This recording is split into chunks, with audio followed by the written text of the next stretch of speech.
Move करते हैं। ठीक है, अब जो आइडेंटिफिकेशन है वो कोई ऐसी इजी काम नहीं है। ट्रेडिशनल मेथड में क्या होता था, जैसे मान लो कोई दो प्लांट में फ्रूट का साइज़, स्पीशीज़ ए में फ्रूट का साइज़ अच्छा आ रहा है, स्पीशीज़ बी को कोई डिसीज़ नहीं हो रही लेकिन उसमें फ्रूट का साइज़ अच्छा नहीं है, तो मैं क्या करूँगी, इन दोनों की क्रॉसिंग करा दूँगी। जो सी में एक्सपेक्ट करूँगी कि शायद फ्रूट का जो अच्छा साइज़ ए में आ रहा है वो सी में भी आए, और जो बी को डिसीज़ नहीं हो रही थी वो सी को भी ना हो। ये ट्रेडिशनल मेथड था जो बेस्ड था किसके ऊपर, मैंने सिर्फ देखा, उनको क्रॉस करा दिया। ठीक है, तो इससे होता क्या था, डिज़ायरेबल जीन जो मैं चाहती थी कि फ्रूट का साइज़ सी में भी अच्छा है, इसको कोई डिसीज़ भी ना हो, इसके साथ साथ जो ए में डिफेक्टिव जीन थे वो भी ट्रांसमिट हो जाते थे सी में, बी के जो डिफेक्टिव जीन थे वो भी ट्रांसमिट हो जाते थे सी में। तो ट्रेडिशनल मेथड की दिक्कत यही थी, डिज़ायरेबल के साथ साथ ये अनडिज़ायरेबल जीन्स को भी ट्रांसफ़र कर देते था अपनी नेक्स्ट जनरेशन में। लेकिन अब बायोटेक में ऐसा नहीं होता है। जेनेटिक इंजीनियरिंग में हम क्या करते हैं, सिर्फ डिज़ायरेबल जीन को इंट्रोड्यूस करवाते हैं। ओके, नेक्स्ट आगे मूव करते हैं। ठीक है, दूसरा स्टेप क्या है, उसको आइडेंटिफाई करने के बाद होस्ट की बॉडी में इंसर्ट करना बहुत ज़रूरी है। जैसे मैंने आइडेंटिफाई कर लिया अपना पीस, ठीक है, कि मुझे सिर्फ ये वाला जीन चाहिए। अब इसको लेकर कौन जाएगा होस्ट की बॉडी में, ये ऐसे इंसर्ट नहीं होता है। इस फॉरेन पीस ऑफ डीएनए को जो भी कोई बैक्टीरिया का एक प्लाज्मिड होगा उसके साथ में इसको क्या कर दूंगी, लाइगेट कर दूंगी, जोड़ दूंगी। जब प्लाज्मिड के साथ जब ये फॉरेन पीस ऑफ डीएनए जुड़ता है तो इसे हम क्या बोलते हैं फिर, वेक्टर डीएनए। वेक्टर डीएनए कोई नई चीज़ नहीं है। वेक्टर मतलब व्हीकल जो कैरी करता है, एक ऐसा प्लाज्मिड है जो हेल्प करेगा, जो मैंने एलियन पीस ऑफ डीएनए को जोड़ा है किसकी बॉडी में ट्रांसफ़र करने में, होस्ट ऑर्गेनिज्म। ठीक है, तो वेक्टर क्या होता है, वेक्टर समझ लो बायोटेक में, वेक्टर होता है एक प्लाज्मिड जिसमें मैंने जोड़ दिया है फॉरेन पीस ऑफ डीएनए।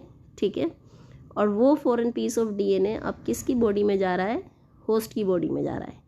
जब ये होस्ट की बॉडी में जाएगा, होस्ट की सेल्स में जाएगा, पहले तो वो होस्ट था अभी वो गया नहीं था, जब जैसे ही वो होस्ट की बॉडी में चला जाएगा फिर इसको बोलेंगे हम ट्रांसफॉर्म्ड सेल। ये चेंज हो गई ना, इसलिए इसको हम अब क्या बोलेंगे, ट्रांसफॉर्म्ड सेल। नेक्स्ट आगे मूव करते हैं। तीसरा स्टेप मैंने आपको बोला था बायोटेक में क्या है, जो भी हमने मॉडिफाइड डीएनए को इंसर्ट करा है होस्ट की बॉडी में वो मल्टीप्लाई भी करे होस्ट की बॉडी में। ऐसा नहीं सिर्फ इंसर्ट हो गया, मल्टीप्लिकेशन के लिए ना डीएनए में एक सीक्वेंस बहुत ज़रूरी होता है जिसको बोलते हैं ORI, ओरिजिन ऑफ रेप्लिकेशन। ये फॉरेन पीस में तो नहीं होता, एलियन पीस के पास तो नहीं होता, तो ये अकेला तो बेचारा मल्टीप्लाई नहीं कर सकता। जैसे मैं इसे रेसिपिएंट की जीनोम के साथ इंटीग्रेट करूँगी, इंसर्ट करूँगी, जब ये जुड़ जाएगा, ठीक है, रेसिपिएंट के पास ORI होता है, तो रेसिपिएंट जीनोम जब जब मल्टीप्लाई करेगा ये फॉरेन पीस भी इसके साथ क्या करेगा, मल्टीप्लाई करेगा, तो उसको बोलते हैं मेंटेनेंस। ठीक है, मेंटेनेंस कैसे होगा इंट्रोड्यूस का, फॉरेन पीस के जो फॉरेन पीस है, एलियन पीस है, जो सेगमेंट है उसके पास ORI नहीं है, तो उसको हमने रेसिपिएंट जीनोम के साथ जोड़ दिया है ताकि रेसिपिएंट का जो ORI है वो हेल्प करे किसमें, एलियन पीस ऑफ डीएनए के रेप्लिकेशन में भी हेल्प करे। यहाँ तक आपको 3 स्टेप समझ में आ गए। ठीक है, नेक्स्ट आगे मूव करते हैं। सबसे पहले जो rDNA बनाया था वो 2 साइंटिस्ट ने बनाया था, Stanley Cohen and Herbert Boyer ने बनाया था 1972। ठीक है, RDT क्या होता है, RDT होता है जब हम फॉरेन डीएनए को होस्ट के डीएनए के साथ जोड़ जाते हैं, जो न्यू जेनेटिक कॉम्बिनेशन बनता है उसको हम बोलते हैं रिकॉम्बिनेंट डीएनए टेक्नोलॉजी। ये काम सबसे पहले 2 साइंटिस्ट ने करा था, Stanley Cohen and Herbert Boyer ने करा था। इन्होंने क्या करा, सैल्मोनेला एक बैक्टीरिया है उससे आइसोलेट कर लिया एंटीबायोटिक रेजिस्टेंट जीन, अब इसको इंसर्ट कर दिया किसके, प्लाज्मिड के साथ, ई कोलाई के डीएनए के साथ। ठीक है, तो ई कोलाई का जो डीएनए था वो मिक्सचर हो गया ना एक तरह से, उसके पास अपना भी डीएनए का सीक्वेंस है और सैल्मोनेला का कौन सा वाला सीक्वेंस है, एंटीबायोटिक, जिसकी वजह से क्या क्रिएट हो गया, रिकॉम्बिनेंट डीएनए क्रिएट हो गया। ठीक है, जब जब ई कोलाई मल्टीप्लाई कर रहा था वो अपने साथ क्या मल्टीप्लाई कर रहा था, वो वाला जीन। ठीक है, कौन सा वाला जीन, एंटीबायोटिक रेजिस्टेंट जीन, क्योंकि वो ई कोलाई के साथ जुड़ गया है।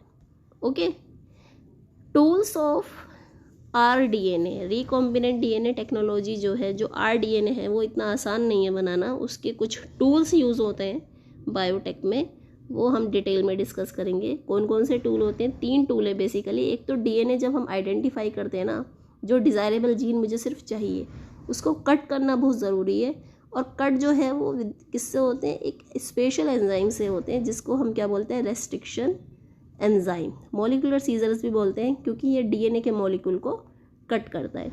दूसरी चीज़ क्या यूज़ होती है आरडीएनए बनाने में, क्लोनिंग वेक्टर। वेक्टर मैंने बोला था, वेक्टर मतलब जो व्हीकल्स की तरह एक्ट करता है, कैरी करता है किसको, एलियन पीस ऑफ डीएनए को कैरी करके रखता है अपने साथ, उसको बोलते हैं क्लोनिंग वेक्टर। तीसरी चीज़ क्या यूज़ होगी, अब ये वेक्टर जब बन जाएगा तो इसको एक बॉडी चाहिए, ठीक है। अब वो बॉडी जो होस्ट इसको कैरी करेगा इस वाले पीस ऑफ डीएनए को, ठीक है, उसको हम क्या बोलेंगे, कंपिटेंट होस्ट। कंपिटेंट होस्ट जो ईजिली इस पीस ऑफ डीएनए को अपनी बॉडी के अंदर कैरी कर सके। तो समझ में आया आपको। रिकॉम्बिनेंट में हम कौन कौन सी तीन चीज़ों का यूज़ करेंगे, एक तो रेस्ट्रिक्शन एंजाइम जो डीएनए को कट करे, दूसरी चीज़ क्या है, क्लोनिंग वेक्टर जो कट करा हुआ पीस है वो इसके साथ जुड़ जाए, तीसरी चीज़ क्या है, जब ये वेक्टर बन जाएगा इसको इंसर्ट किया जाए किसकी बॉडी में, होस्ट की बॉडी में, ठीक है। होस्ट कैसा होना चाहिए, हमारा कंपिटेंट होना चाहिए। तो ये तीन टूल बहुत ही इंपॉर्टेंट है।